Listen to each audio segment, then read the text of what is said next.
See, I think that's where matters get complicated with the term itself, constitutional stop and frisk.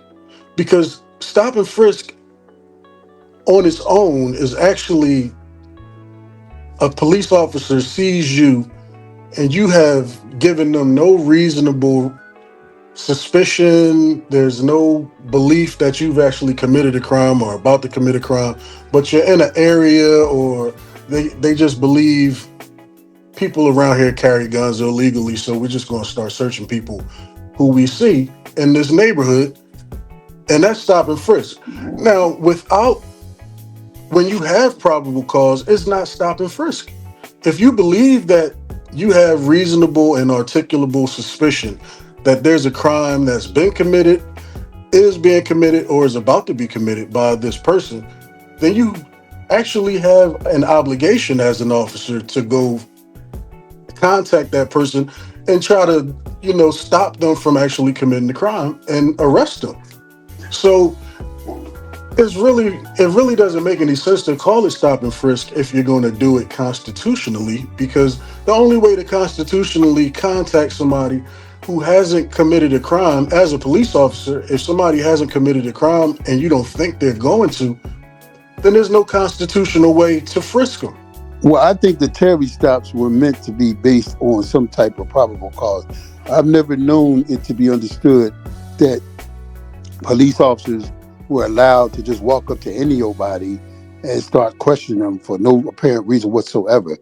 I don't think that is constitutionally correct, and I think it's a violation of your civil rights. But if they have a probable cause for why they are stopping you and they're asking you questions based on that, then yes, the Terry stops are supposed to be constitutionally allowed. Yeah, that's the thing. Because if they do in fact have a reason to believe that you're going to commit a crime or you have committed a crime, then it's not stop and frisk. It's just a regular encounter with a police officer, and you're most likely going to get arrested because you have demonstrated some type of crime. You have done something criminally. So the What cop is happened to supposed to probable actually, cause? What happened to probable cause, man? I mean, that's what the Terry stops are, based on probable cause. right.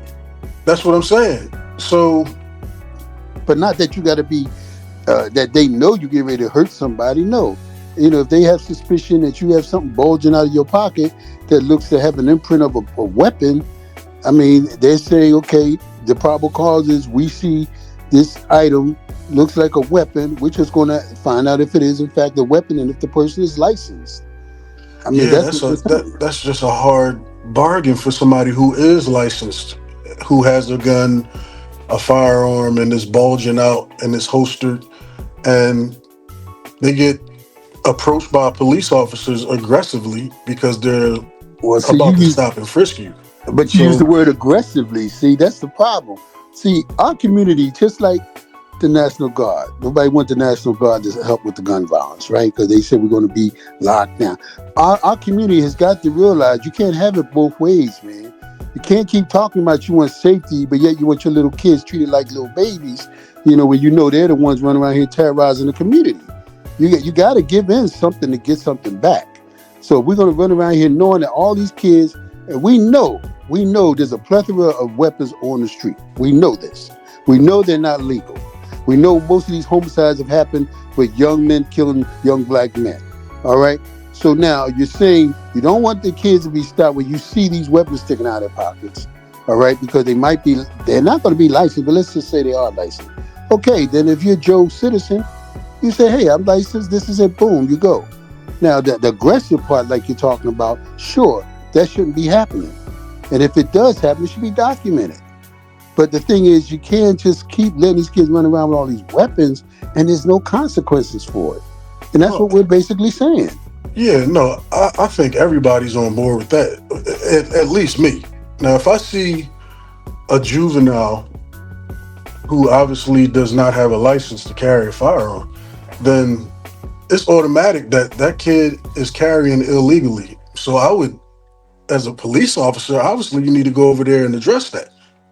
But I'm talking about people who are adults and not just people who have something in their waistband that's bulging out. I'm just saying somebody who might have on a winter coat and they're just in the corner store and they're 30 something years old and they go to this corner store all the time, and maybe there's no drug dealing going on, maybe it is some drug dealing going on, but 90 something percent of the people that come to that store ain't never seen a drug, ain't about to go But buy a drug, doing nothing with drugs or guns well, illegally.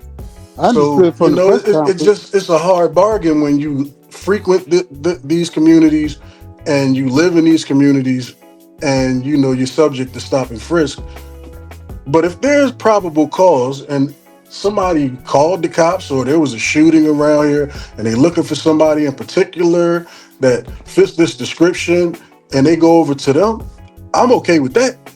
But I don't think it sits well with me, especially from how it put the officers' lives in danger.